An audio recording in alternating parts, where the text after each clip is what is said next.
Well, hello everybody. Welcome to It's All Black and White TV, and this is an instant reaction. Yes, I've just come out live now. But if you do like what you see, please don't forget to smash that like. It does help the channel up the search, and it means new viewers find it more easily. So if you don't mind, please smash that thumbs up. That'd be fantastic. If you are brand new to the channel, come and smash the subscribe. Be part of this great community. Help us get towards 1200. Also hit that bell notification. That will keep you up to date with any live shows, pre-records, or upcoming shows. If you want to become a member, it's 99p. Just click the join button. And if you want to make a donation, you can do that in chat by clicking on the $sign. All money reinvested back into the channel. Yes. So, Newcastle United 5, Sheffield United 1. Well, where do we start with this game? I mean, honestly, look, I did say I want to see Sheffield United come out and attack us. Yes, I did say that. But I think we saw the total opposite of what we expected, to be fair. I mean, look, they came out and had a go at us, and then after 5 minutes, they were ahead. And everybody's like shell-shocked, like, oh, hang on, what the hell's going on? Yeah, this isn't in the script, is it? Well, no, it bloody well wasn't in the script. The ball came in from Hamer, and Ahmed Hodzik headed it in the back of the net. After 5 minutes, Dubravka, I think, made a bit of a meal of it as well, to be fair. And we were 1-0 down. And then you're thinking, Jesus, that's where the shock and the reality came in, that we were actually 1-0 down. And to be fair, we could have probably been 2 down. I mean, Cameron Archer had a chance, which thankfully Dan Burn was there, to stop it from going in the back of the net. And Sheffield United, to their credit, had a go. And they had a go. Which is what I said they would probably do. They would have a go because, look, at the end of the day, they don't want to go down without a fight. And, look, they thoroughly deserve going ahead. And it sort of woke us up. But it took us a while to get into the game. And then eventually, 26 minutes, Isak, the ball's put through to Isak from Murphy. Lovely ball. And there's Isak to put in the back of the net and make it 1-1. We had a chance before half-time to score. Lewis Hall. Eddie Anderson wanted the ball, but Lewis Hall took the shot on, and a great save from their goalkeeper, Fodringham. So we went in at the break level. So at the break, you're thinking, okay, level, let's come out the second half, let's get an early goal, and let's just... Because I thought if we come out in the second half, get an early goal, this lot will fold. Big style, they will fold. And that's exactly what happened. We came out in the second half, we had the intent. And then Bruno got in with a header from the Gordon corner. Sorry, from the free kick from Gordon. And there he was on hand to head the ball home. And what a lovely celebration it was from Bruno as well when he got a hold of the corner flag and held the corner flag up. Remember all them years ago, Faustino Asprey had done that as well, held up the corner flag. Absolutely fantastic from Bruno. It had to be in the Gallagher end for Bruno, where the Brazilian flag was before the game from More Flags, which again, another absolutely fantastic display from More Flags. And we were then 2-1 up, and we thought, right, this is great, this is ideal. We've got the early goal. Let's go on now and let's just push them out the way now and just take this game away from Sheffield United. And we did that. Absolutely, we did that, because 7 minutes later, Gordon went down the penalty area. A challenge from Mason Holgate. Now, a player that Mason Holgate should know all day long is Anthony Gordon, as he played with him at Everton. Before that, Anthony Gordon took the ball off him. Possibly should have scored. But when he got that penalty against him, VAR checked it to see if it was, because it was just outside the area, but it carried on into the area, so it was a penalty. It wasn't a soft penalty. We know Sheffield United fans aren't happy. They're shouting it's corrupt FA and all this and the Premier League and everything. Sorry, it's not corrupt. At the end of the day, it was a penalty. And who was there? Ace Cool, Isak. And again, strokes at home. Keepers have got no chance with Isak penalties because they don't know where he's going to bloody put them. Even I don't know where they're going to bloody go. So look, Isak scores the third, makes a 3-1 to us, and you're thinking, right, that's it. It's all about just about done and dusted now, the game. And then 4 minutes later, corner comes in, and it's a bit of a comical part of it as well. And what happens? Ben Osborne, own goal, into the back of the net, makes a 4-1 to us, and you think, that's game over now. That's it. Game over. Goodbye, Sheffield United. That's it. You're finished. And then we made a couple of changes. Obviously, Callum Wilson came on. He came on and for Jacob Murphy. We also took Lewis. We made them changes. Look, at the end of the day, Callum Wilson comes on, Harvey Barnes comes on as well, with him as well. And I thought that was a good move, to be fair. Elliot Anderson and Jacob Murphy going off. So put Gordon back to the right. We sort of went to a 4-4-2, didn't we, really? And then Barnes puts in the ball, and there's Wilson, puts it in the back of the net, past Fodringham, makes a 5-1. Absolutely fantastic. And then, obviously, they get a penalty shout. Bogle goes down from a challenge from Alex Murphy. Now, it was from outside the area. Yes, okay, might have gone into the area. But to me, it looked like Alex Murphy got the ball, if I'm honest. Outside the area. He got his foot on it. VAR wasn't convinced by it. Sent the referee, Tony Harrington, to the monitor. Tony Harrington goes to the monitor, looks at the monitor, decides, no, it's actually, I'm overturning my decision. I've got it wrong. It's not a penalty. And he rules the penalty out. And rightly so. We've probably had chances to win that by 6, 7, maybe 8 even, But again, the end of the day, 5-1, we take that all day. Absolutely, we take a 5-1 win all day long. I did say 4-0 before the start. Dubravka made some saves in that game. That one he made from Ben Brown and Diaz. Yes, that was a good save. It was at a comfortable height.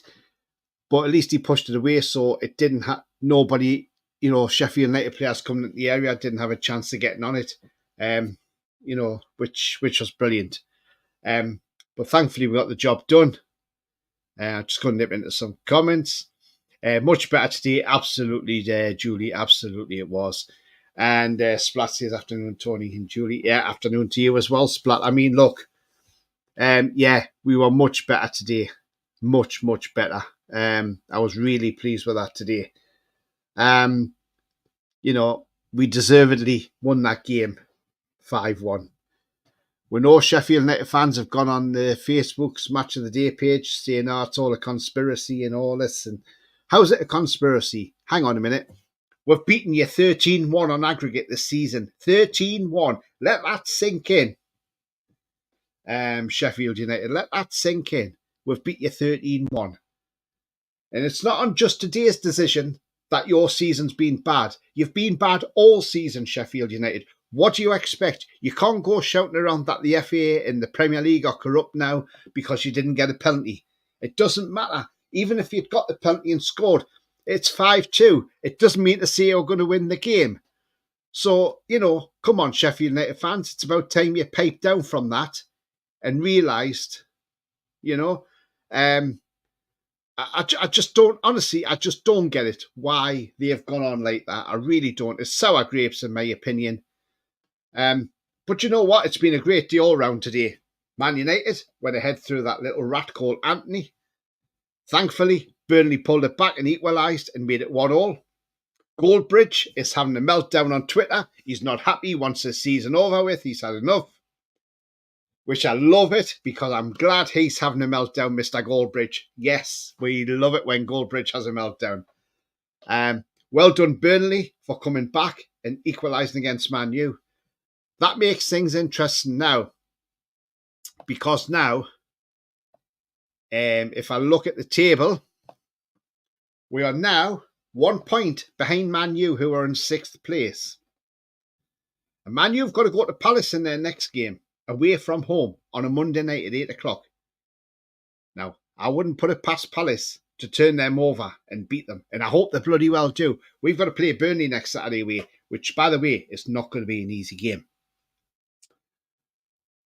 But another good spin today as well. Not only did we win, not only did Man U get a draw, but the Mackhams, yes, them people down the road who wear red and white stripes, went to Watford and got beat 1-0. Yes, 1-0. Well done, Watford, on beating the Mackhams. And as far as Sheffield United is concerned, fuck off back to the Championship, Sheffield. You're not good enough. Get on there as much as you want and complain about the officiating. I don't care what you say. At the end of the day, I don't think the officiating was bad. They even checked our penalty. They even looked for an offside on it as well. So, at the end of the day, there's no conspiracy. Sheffield United have not been good enough all season long. What do they expect? They are not going to get anywhere near in the Premier League if they don't. 1, they didn't spend a lot of money, and 2, they just haven't played well. So what do they expect? They've got to go down there with one of the worst teams of the season that's gone down. They are absolutely woeful as a team, are Sheffield United. But for us, we march on. European place is well within our grasp now. If we win these, if we can go on now and win the next 4 games, we finish 6th place regardless. That's all we got to do, win 4 games and we finish 6th.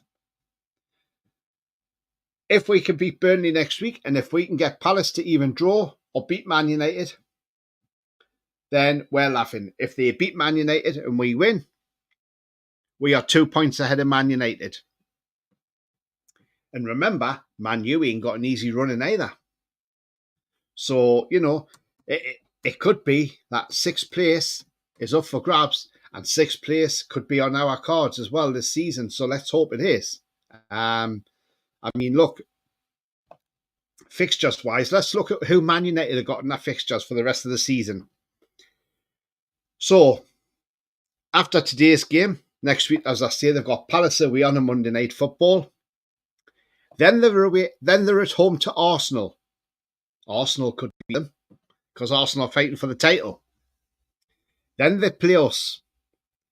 Then they're away to Brighton. Okay, Brighton haven't been great this season, let's be honest. They look off the pace at the moment.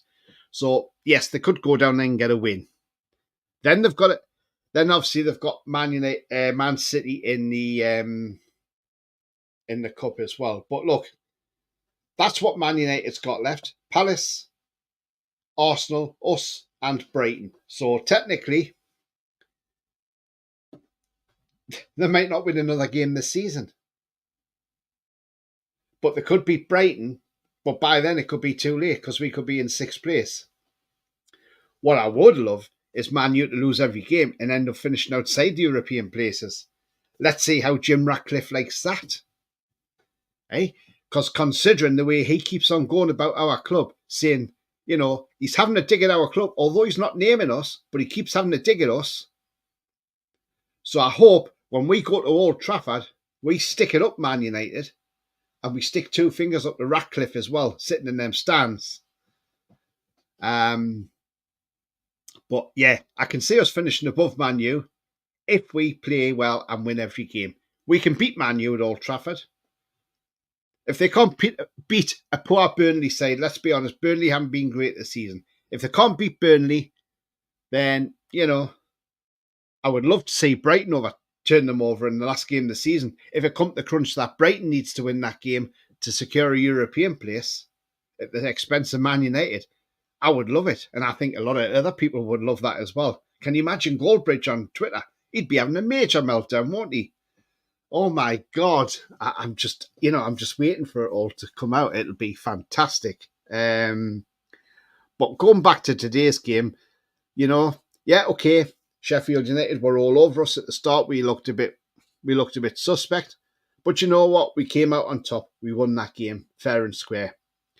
5-1 win. Can't complain. Yes, we would like a clean sheet, you could say at times. You can see the defence does not trust Dubravka because the defence, they were like looking at Dubravka. Is he coming out for the ball? Have we got to get the ball or what? But do you know what it is at the end of the day? When Nick Pope's back in that goal, at least the defence know they're at ease because they know Pope takes command of that area. That's the problem. Dubravka don't command his area.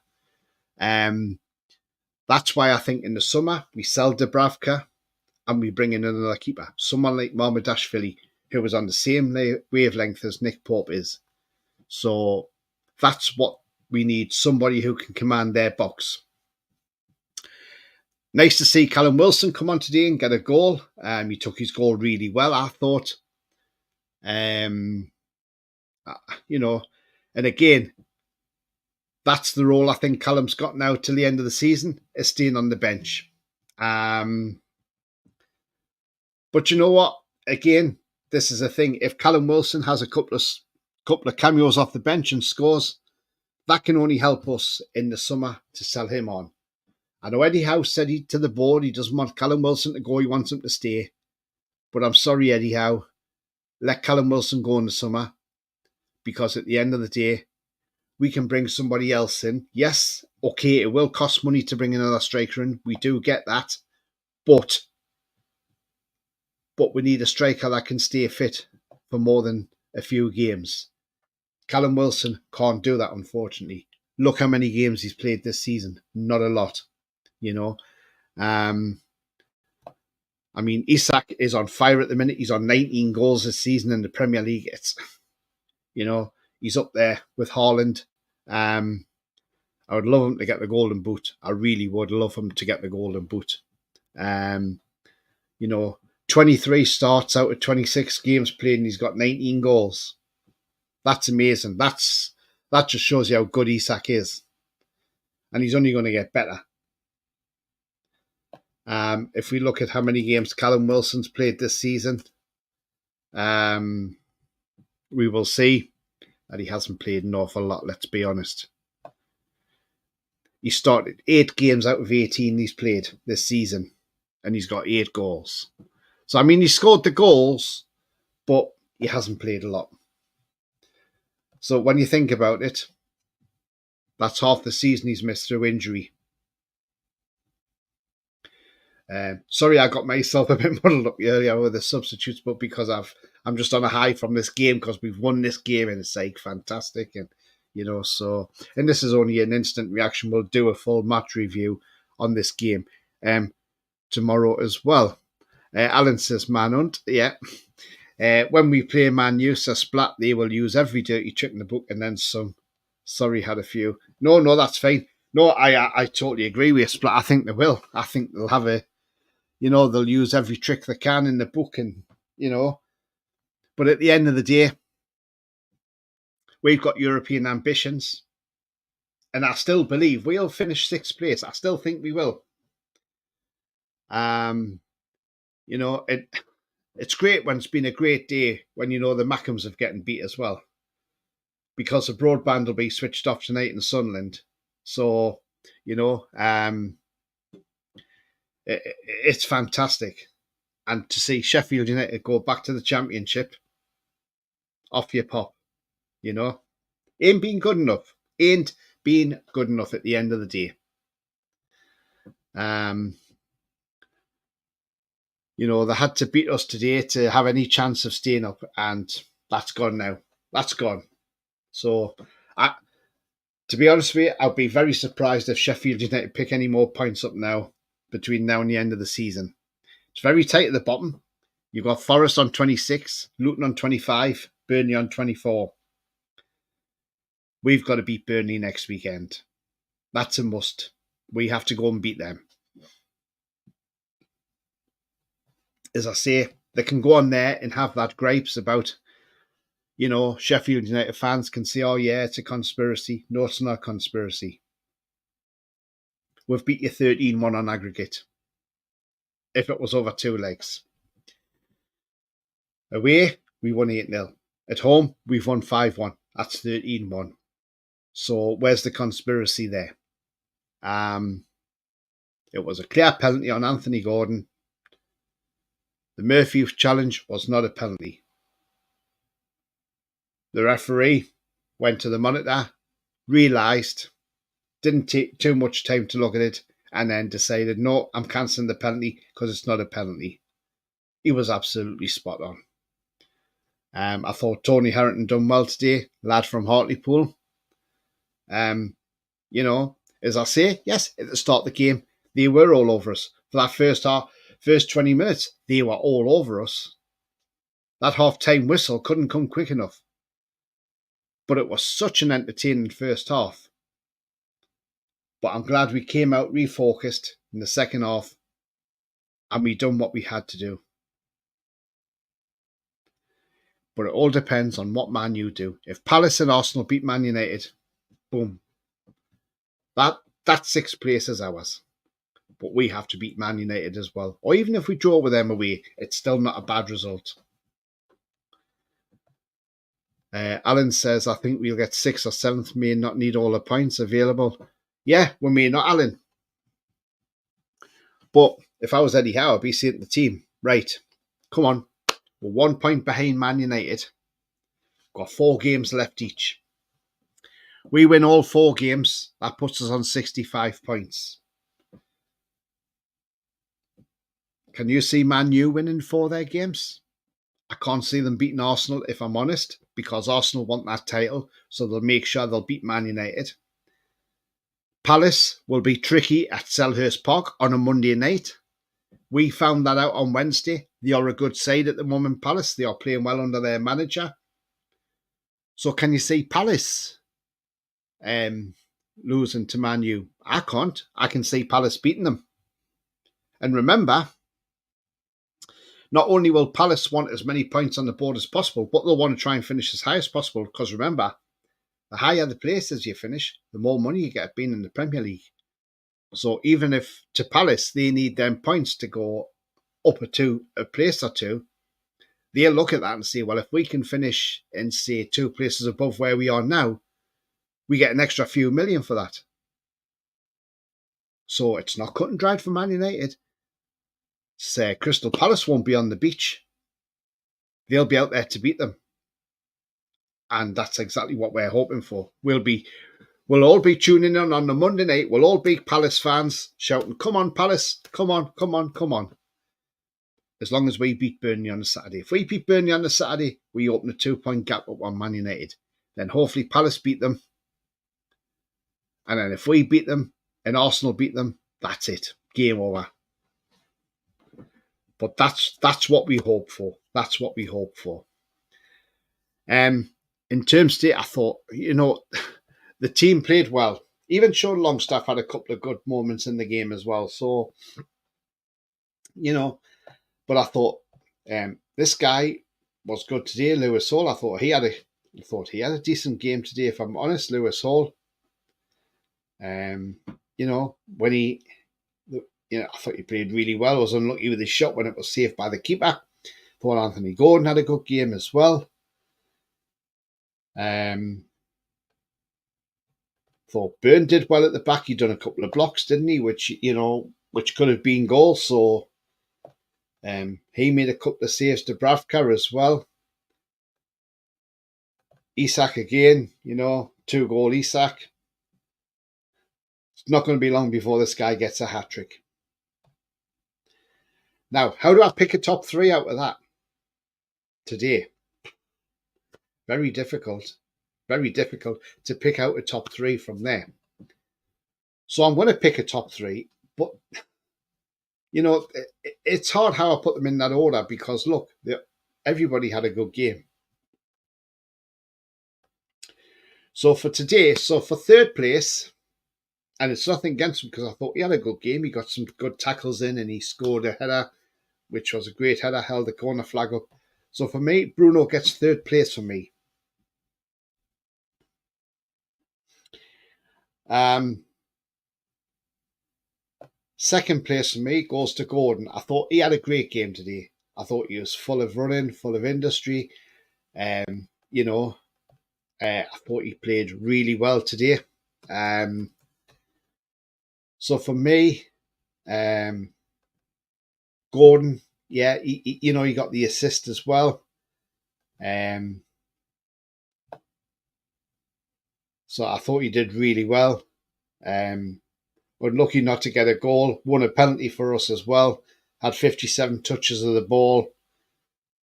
You know, he was absolutely outstanding today, Gordon. So for me, Anthony Gordon gets second place. But top marks for me goes to that man, 2-goal Isak. He was outstanding again. How ice cool is he with his penalty taking? You know, penalty taking is absolutely fantastic. I don't think any keeper is going to save any of his penalties because we know what he's like for scoring them. Nobody knows which way he's going. I don't think any of us know which way he's going to take it and which way he's going to score. He had 3 shots on target today. 2 of them he scored with. He had 1 off target. He had 1 blocked. He won 2 out of 3 dribble attempts. He had 33 touches of the ball. 75% pass rate. You know, and I thought he was great. So for me, Alexander Isak is definitely man of the match today. That is for sure. So he gets the top marks for that one today. Although, you know, Dan Burn had a great game. I thought, like I say, he made a couple of blocks. So look, but what we'll do is when we have a proper match review tomorrow, we will do the player ratings and rate the players of how we. But as of now, I just thought I'd put them in there because I thought, like I say, they all had good games. Lewis Hall, I mean, he was unlucky. He had a shot on target. You know, good save by Fodringham, you know. So, you know, we could have gone in the lead at 2-1 at half time. Splat says Isak, Burn and Hall. Yeah, that's not a bad shout. Burn had a good game, some good saving blocks. Yeah, man, the match for me, yeah. But I would agree Isak, number 1 today, says Alan. Yeah, absolutely, Alan. I thought Isak played really well. He looks the complete striker. Do we think Bruno will go in the summer? I don't think he will. I'm confident we can keep him. That's why I'm saying if we sell in the summer, look, and I know it's, you know, we shouldn't really talk like that, but I think in the summer, if you've got to sell, you sell Longstaff, you sell Wilson, you sell Almiron. If out of them 3, that can bring you in, say, £60 million, say, for instance, and Murphy. So say that brings you 60, 70 million pound in. And I think with FFP, either triple it by 3 or you quadruple it by 4. I can't remember now. So let's go on if we triple it by 3. So if you get 70 million, there's 210 million. Then you've got the seller sponsorship money coming in. Then you've got not only the seller sponsorship money coming in, but then you've also got the Champions League money. Where we finish in the Premier League, if we finish 6th, we get more money finishing 6th than we do finishing 7th. So that's possibly an aim that we need to be going for. So look, I don't think it's as bad as people are making it out to be. So, you know, if we can sell those players on, then the likes of Bruno does not need to leave the club. Trevor says, what a match, great win, but I was hoping Burnley would have won at cheating again. I was hoping that was going to happen. Yeah. Yeah, I was hoping Burnley would. But again, it's a draw. I'll take a draw all day long, Trevor. Alan says, need to keep Isak. Where do you get a replacement for him? Got to be £100 million player now. Yeah, absolutely, Alan. He's got to be worth more than £100 million. We're looking at giving him a new deal and a higher release clause. So look, yeah, absolutely. Isak's already said he's happy at Newcastle. He likes the club. He loves the project. I don't think Isak's going anywhere. I think Isak's here to stay. And I hope he is, because I'll tell you what, if he's here for the next 10 years, he could be the threat to Alan Shearer's record. You know? Obviously, Ian Crocker said it on the commentary. He said, obviously, Callum Wilson's got a long way to go. Well, there's no way Callum Wilson's going to beat Shearer's record. Not a chance now. And even Michael Bridges, who was our ex-striker, who we bought from Sunderland, He turned around and he said, you don't need to remind me. He says, Alan Shearer keeps reminding him all the time about his scoring record. He says, so we need somebody to beat it. Jokingly, though, but yeah, absolutely. We can't replace him. He's irreplaceable. Splats says, I think Bruno loves the tune too much, one too much for him to leave. Yeah, absolutely. He's not going anywhere. Hopefully not anyway. Eddie said Cher was feeling his hamstring and said he couldn't run, and in the next sentence he couldn't manage the pace in the Premier League team before on Radio Newcastle. Interesting, Ronald. Yes, I don't know what's going on there. Look, we all know Cher's getting older. Let's be honest. And look, I said this last year. We need to start looking for another centre-half to come in, because Cher's not going to be able to play every game. Now, the thing is, the rumours going around that there's a lot going around at the moment, but apparently Diamonde from Sporting Lisbon, we are well in there to sign him in the summer, apparently. Now, if that's the case,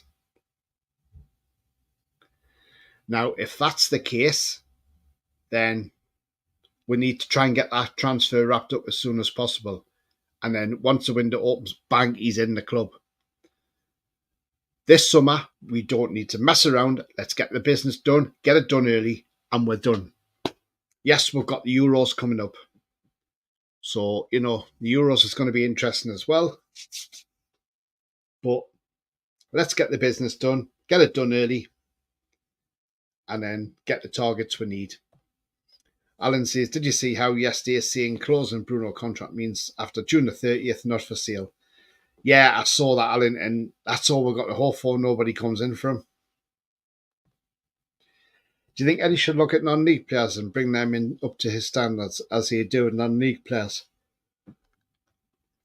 Yes, there's some good non-league players, but I'm not sure, Trevor. I mean, look, you look at like Vardy. I mean, he's an example, isn't he? So, it all depends. I mean, you could probably bring a couple of youngsters in from non-league and put them in the youth team and then build them up that way. But I'm not really sure on that. We want to be where we want to be as a club, elite club. But I don't think we want to get there if we bring non-league players in. But I can see where you're coming from on that comment as well. So yeah, absolutely. That's an absolute bang-on comment, mate. But I think if it's youngsters coming in from non-league, then yes, that's not a problem at all. But yeah, we'll just have to wait and see on that one and see what happens. But it's an interesting one.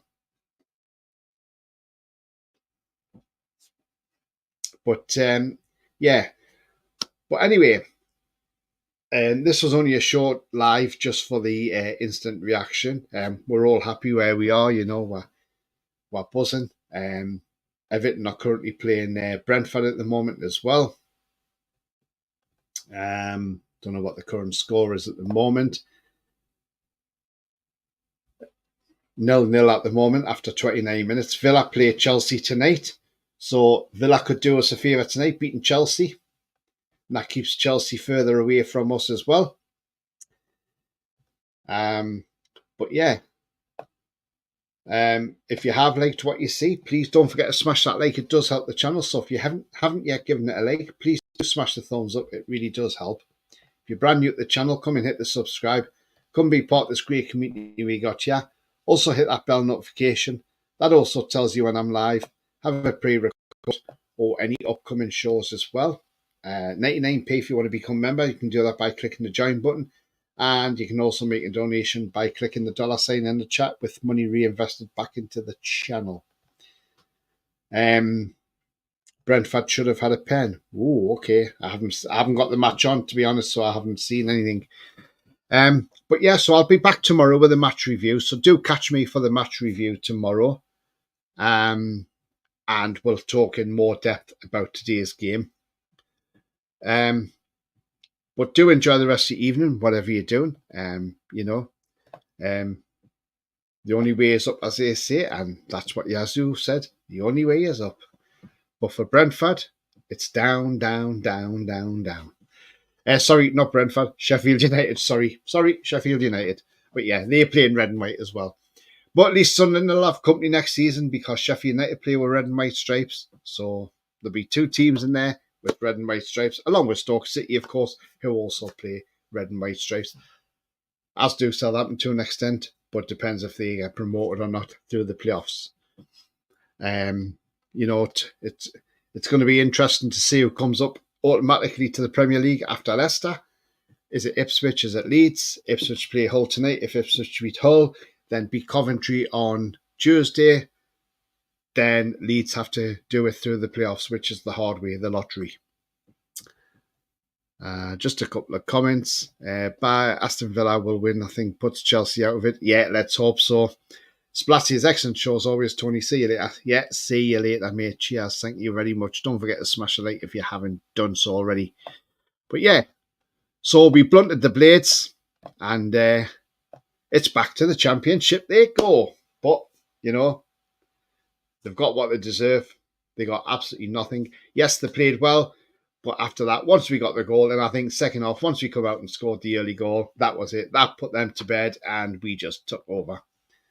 They are a poor team after all. But, that's the way it goes and that's the way the cookie crumbles. I got 5 but not the 0, lol. Well, I actually had a bet on, I had a bet builder and I had Man U to win, to be honest with you, because I thought they would have beat Burnley when they were ahead. And I thought, I'm going to cash out now because I'm ahead in the cash out. So I thought I'll cash out, and I cashed out, and thank God I did because Burnley equalised. So, hey, it was win-win for me at the end of the day there. So pleased I cashed out anyway. But until then, I'll see you tomorrow for the match review. But don't forget to smash a like and hit that subscribe if you're new. And remember, the future's bright. The future is definitely black and white. Come on, lads. We can do it. Let's get 6th place. Let's push Man U down that bloody table and let us finish above them because I would love it.